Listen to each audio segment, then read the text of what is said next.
Jodolo makanise kaunti ma Busia sani koro dwaro jodong gweng' kachiel kod jotend loch nanga mondo obed akicha mar nono joyalo masani nyiedhore pile mondo gires jokristo kuom luwo puonj ma yore mowuok kuom joyalo ma chach.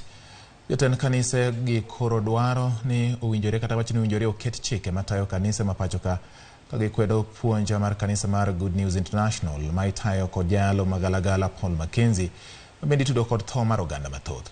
Kotelnegi kod Jodolo Samuel Welimo ma en jatend riwruok mar kanise gwenge mag Imbo mar piny Kenya.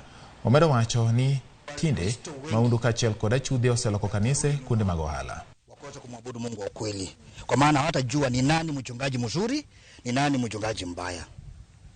Kwa hivyo lazima kanisa ichukue jukumu under special umbrellas waende wahamasishe kanisa kwa jumla.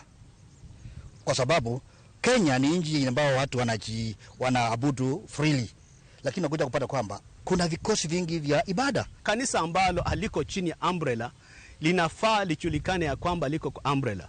Hata ikiwa nataka kuwa registered, liwe kiko recommended na registered umbrella ambayo imejulikana na umbrella gani. Na ikiwa haiko chini ya umbrella, hilo kanisa paka likuwe lijulikane ni kanisa la linafanya kasi yake inafanyika namna gani. Umbrella ndio inaweza kuwa vetting ya kujua kwamba kitu gani kinaendelea katika kanisa fulani.